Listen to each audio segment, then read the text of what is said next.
Not bad. Not bad. Mitch, congratulations on your win. I appreciate that. Thank you very much. How was your mindset going into the cage?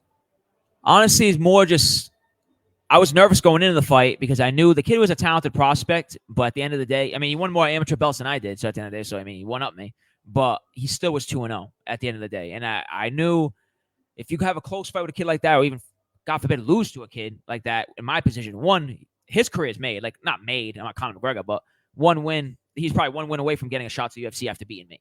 You know, like I understood why he took the fight, and I said that. So I was nervous going in, and he had some antics in the back, blowing kisses at me and shit, and called me a pretty boy, like literally an hour before the fight. And I told him, I smiled at him. I was like, we'll see, bro. We'll see. And like I said, when we went in there, I said the same thing to him. I'm a different level. I sacrifice too much for this shit. And people, that's what happens. Yeah. What made you take this fight? I needed a fight. So I was in Vegas. I was training hard, and I honestly thought I was going to be on like a contender series. I thought like that's what we were looking at. I was like, all right. That's why I didn't fight on the looking for a fight show in Boston. Like so many people asked me, like, why aren't you fighting on that? I was like, yeah, I'm good. Like we're good. Like we're in a good spot.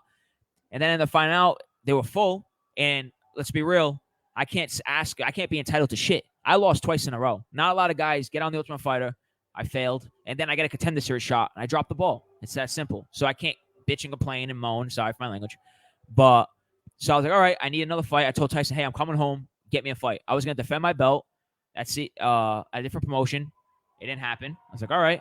So Pulver, dude, I started with Michael Pulver. I won his amateur belt. I started my pro career here. The dude, he's an amazing, amazing promoter. Like such a good guy. So I was honored to come back here. He got me a fight against one of his top prospects. And I am not scared to put it all on the line. I am a fighter's fighter. Like I want people to realize that. I sacrifice too much for this shit. And I was like, all right, let's do it. I knew I had nothing really to gain from this. I mean, I feel like I did gain because I treated him how I should have treated him. And that's pretty much it. Yeah. So Mitch, what makes you a different fighter now from the fighter that we knew every day when you were fighting for this promotion? I'm just real. I'm sure of myself. I put myself in uncomfortable positions daily. I put myself in positions where I'm supposed to lose in the room every day. I train like a professional. I have a different type of mentality. And when I'm in there now, when I'm in there, I'm not really thinking of anything. I'm like, all right, I rep this shit like a professional. Thousands and thousands of reps. Like I do this. I do my warm up. I do my post work. I do my cool downs. I treat this shit like a world champion. And so when I'm in there, I'm just a lot more sure of myself. And that's why you're seeing knockouts. That's the first thing my coach says. Like, if that was you as an amateur, you probably would have like gotten his guard or some shit. Like, you know, and like I would have fucking played it safe. Like I wanted to kill him, you know, I'm kill or be killed type of mentality. Thank you, bro. I appreciate it.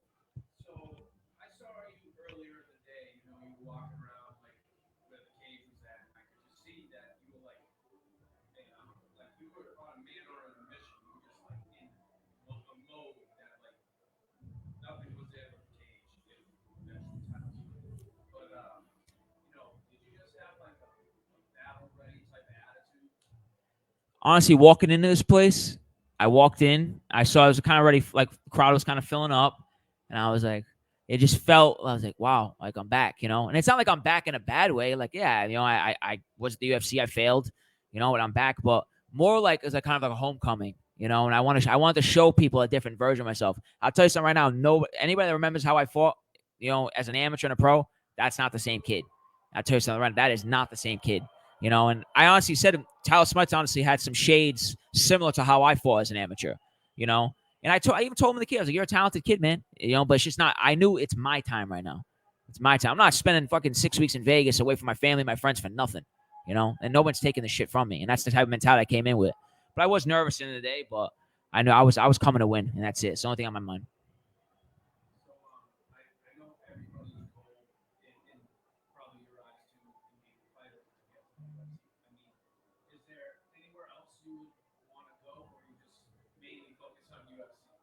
Nah, man. It's UFC. It's not UFC or bust, but it's UFC.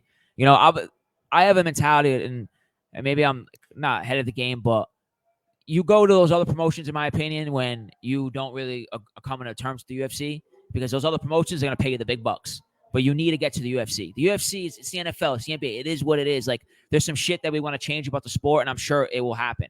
Like you think about the sport 10 years ago, and you got guys like there's stories of Kenny Florian fighting BJ Penn for X amount of money, and compared to the guys who fight for the belt now make 3-4 times more than that. The sport is gonna get there. So people bitch and complain about the UFC, but at the end of the day, they are the Super Bowl of mixed martial arts. So no, it's the UFC for me. That's where I'm going. That's where I'm heading. That's what I want. Appreciate it. Yeah. I appreciate that so much, man. Thank you.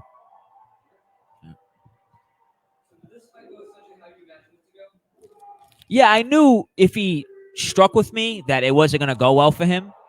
But I did, I know he was watching the Ultimate Fighter fight and the Jake Hadley fight. And there's some shit about the Jake Hadley fight that I won't come out and say until me and him fight again and I beat him, and then I'll talk about it. But I took that fight. I should not have took that fight. And I still was whooping that ass. You know what I'm saying? At the end of the day, it's God, it's the truth. I was out striking him like 3-1 after the first round. Easy round. I lost focus is what it is. I had some shit going into it. But I think he was watching those fights and praying that I was that same kid. I'll tell you right, if you would have gotten that fence, I'm a different guy. You're not holding me against that fence. You ain't holding me down. I'm going to get up. And my mentality coming into the fight, I told my family, I told my friends, I told my coaches, I don't care what he puts me against a cage, any of that. When we separate, he's going to feel it. And he's going to see. Right after I hit him the first shot, he had this cocky, smug look on his face. I hit him with one shot. His whole face changed. And I was like, all right, just one more. Bink. See you later. It's just straight up. It's what it is.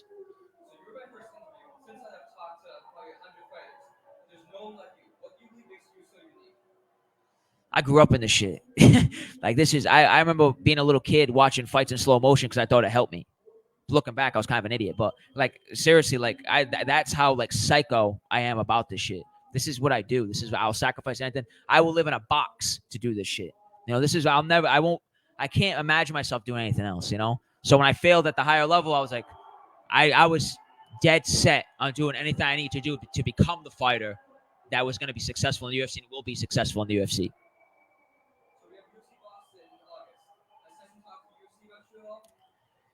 Yeah, can't, I'm not gonna put him on the spot, but I'm sure Mick Maynard is gonna see that, and at the end of the day, I was on the Contender Series, things like that, so I understand why they're gonna put other guys ahead. If it's that full, it's like, all right, this kid already had a shot.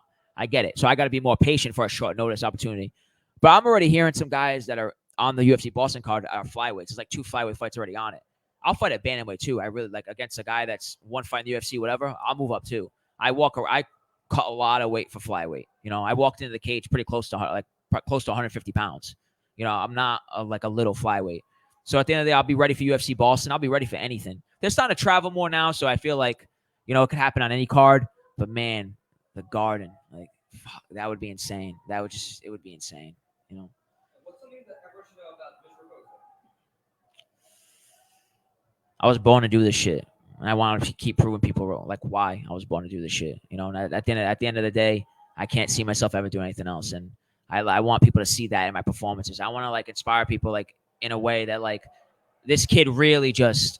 I came up as a kid. I remember being teachers telling me, backup plan and this and that. I want to inspire people and really show people wow, this kid really is just like anyone else. And I come up and I just have a vision and nothing's fucking straying me away from that. It's bottom line. All right, congratulations. Thank you, brother. Right now, you're one of the top guys in the area, probably one of the bigger things. And just want to ask, what was the first martial arts you actually went into? MMA. Swear to God. I was 12 years old, straight MMA. I went into the Gillette's Mixed Martial Arts down in Fall River, Mass. And I started with MMA. I wrestled in high school literally just to be more well-rounded. I was supposed to wrestle. I was going to wrestle in college. I was going to go to Edinburgh, Sacred Heart. I think it was Kent State. But then I tore my shoulder my junior year. And to be honest with you, I just wanted to fight anyway. So that's why when I turned 18, I just started fighting. I appreciate it, man. Thank you. Let's go.